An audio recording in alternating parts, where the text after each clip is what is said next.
प्रोटीनच्या नावाखाली तरुणांना गुंगीचं औषध दिल्याचा धक्कादायक प्रकार अहिल्यानगर जिल्ह्यात समोर आलाय।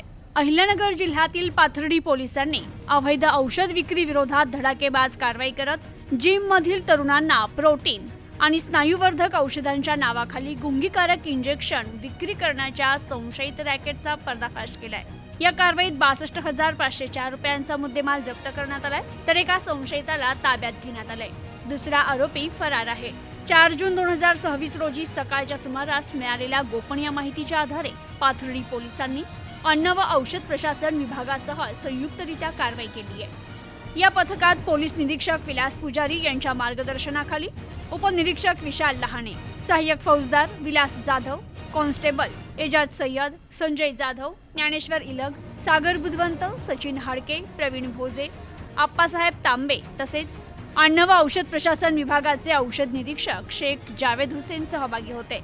पाथर्डी तालुक्यातील करंजी येथील चौफुली परिसरात संशयास्पद हालचाली करणाऱ्या एका युवकाची तपासणी करण्यात आली। त्यावेळी त्याच्याकडे असलेल्या पिशवीतून मेफेंटरमाइन सल्फेट इंजेक्शनच्या 8 सीलबंद बाटल्या आढळून आल्या। सुरुवातीला संबंधित युवकानं उडवाउडवीची उत्तरं दिली, मात्र पोलिसांनी विश्वासात घेत चौकशी केली असता त्यानं आपलं नाव शेरू राजू शेख असं सांगितलं। चौकशी दरम्यान त्यानं ही औषधं अहिल्यानगर येथील मुकुंदनगर परिसरातील मोहसिन शेख याच्याकडून खरेदी केल्याची माहिती दिली। ही औषधं व्यायामशाळेत जाणाऱ्या तरुणांना तसेच इतर ग्राहकांना स्नायुवर्धक औषध अथवा प्रोटीन असल्याचं भासवून विक्री करण्याचा त्याचा उद्देश असल्याचं तपासात समोर आलंय।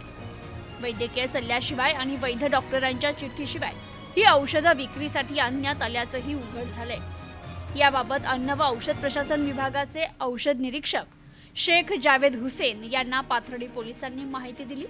त्यांनी पोलीस ठाण्यात येऊन औषधांची तपासणी केली असता संबंधित इंजेक्शन हे एच प्रवर्गातील औषध असल्याचं स्पष्ट झालंय।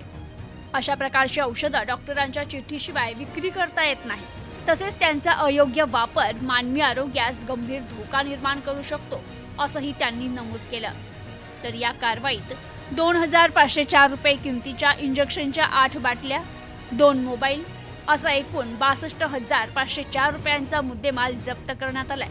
या प्रकरणी शेरू शेख याच्यासह मोहसिन शेख याच्या विरुद्ध गुन्हा दाखल करण्यात आलाय। मोहसिन शेख सध्या फरार असून त्याचा पोलीस शोध घेत आहेत। Bureau report, news today 24, Ahilyanagar.